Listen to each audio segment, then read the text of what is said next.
Well, hey there, everybody. Welcome to my booth. I'm Jay, if we haven't met yet.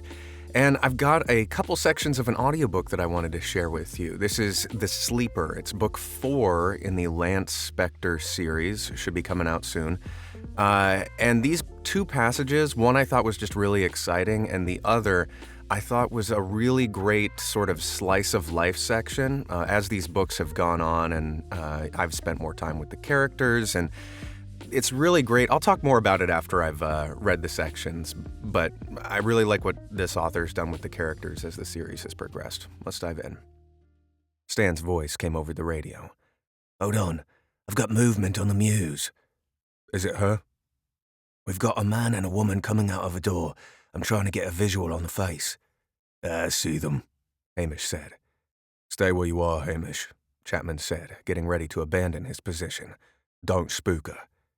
I've got visual, Stan said. The female's a match. Can you tell if she's armed? Hamish said. Can you? Stan said. What's the order, boss? I can ram her. Which way is she moving? South.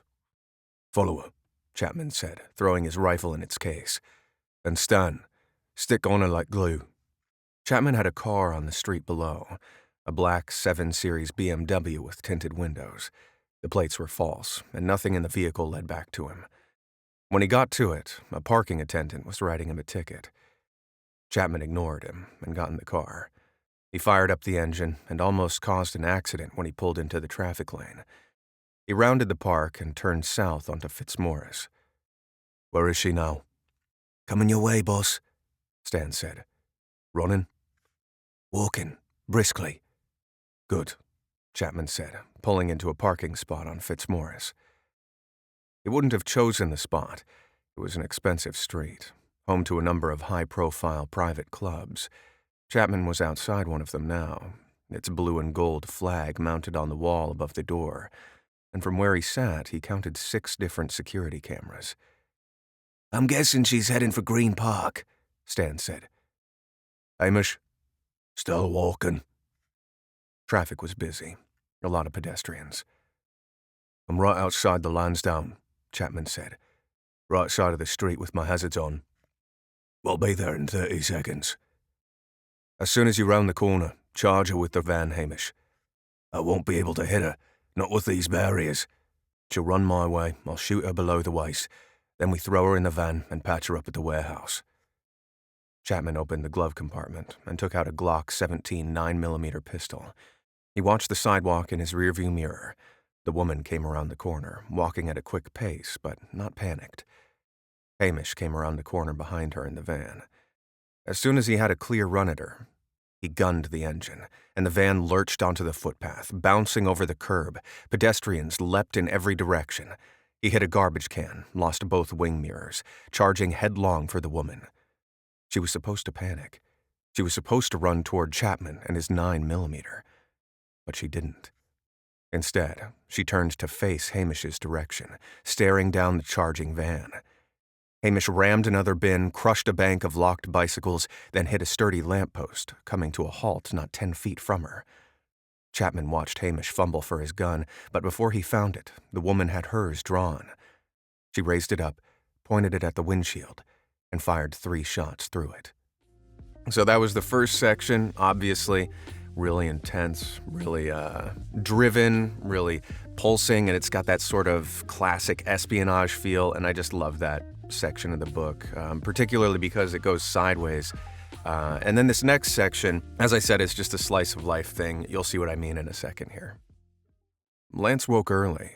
He lit a cigarette and went to the kitchen to make coffee. There was a French press in one of the cupboards, but no coffee to go in it. There was no food of any kind in the apartment. He took a quick shower and dressed, then let himself out of the apartment, locking the door behind him. In the corridor, he spent a few seconds looking at the door across the hallway, thinking of the woman. He saw something on the ground where she'd been sitting the night before, and picked it up. It was a cigarette lighter, Dunhill, made of gold. He knocked lightly on her door, but there was no answer. He put the lighter in his pocket and went to the elevator. When he got outside, it was drizzling lightly. He walked to the nearest grocery store where he bought coffee, milk, cigarettes, 2 cans of Campbell's soup. "Do you sell cigars?" he asked the cashier. "Nothing I'd recommend," the man said. "But we have some." "Let me see them," Lance said. They were old, slightly gray-tinged, but he bought 4 of them. "You ever heard of the food pyramid?" The cashier said as he bagged Lance's things. "I'll look into it," Lance said, taking the bag from the counter. As he was leaving, he glanced at the newspaper rack. The headlines were all about a massive explosion over the Arctic Ocean. "How much for this?" £1. He paid and went back to the apartment. When he reached the door, he took the lighter from his pocket and looked at it again. He tested it. It worked perfectly. He knew what those gold Dunhills were worth. People collected them. He looked at the woman's door and let out a quiet sigh. Then he knocked. There was no answer. He knocked again. Then he heard the clicking and jangling of someone fumbling with the latch and chain. It took a minute, but the door eventually opened, cautiously, and from behind it, peering around as if afraid of what she might find, was the face of a little girl. "Oh," Lance said. "Yes?" The girl said. "Is your mom home?" The girl nodded. "Can you get her?" The girl looked up at him almost apologetically. "I'm not supposed to answer the door." "It's okay," Lance said. "Go tell her that the neighbor is here." The child went running, and Lance let himself inside. He was curious, nosy, really. The layout was identical to his, but mirrored and facing the opposite side of the building. The sun poured through his windows in the morning. This side of the building was in the shade. It was also full to the point of bursting. Books, magazines, clothes, a television, kids' toys, dirty dishes, ashtrays, everything you could think of that a mother and her kid might think to fill a home.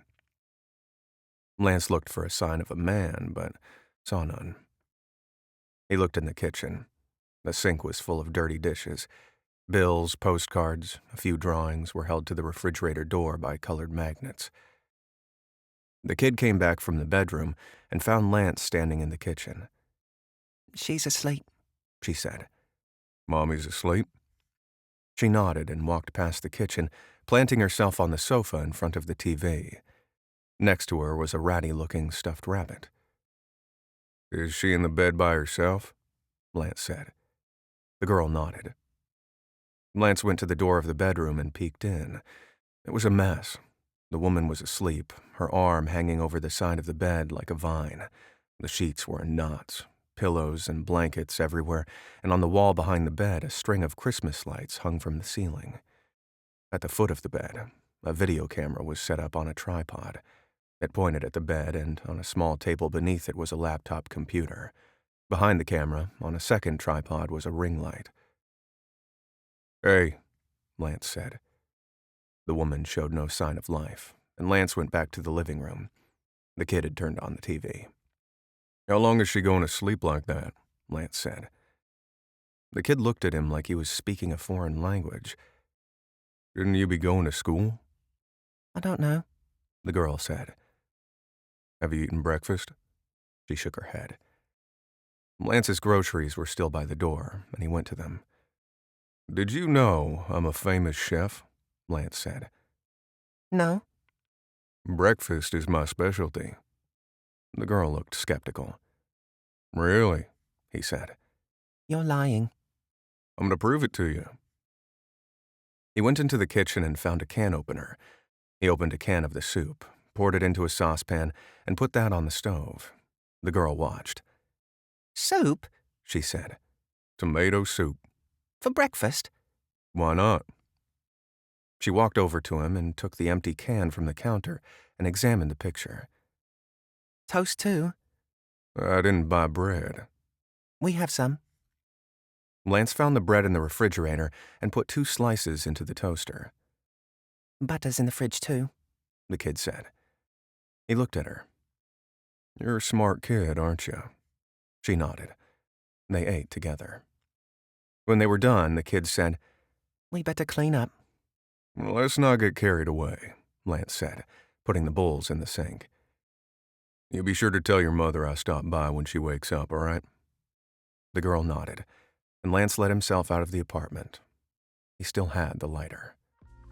So, both passages, the first one is, as I was saying, really nicely paced. It's got 3 characters, which is just fun to perform, and they're all sort of like ex-military assassin-y guys, so it's always fun to play those types of characters.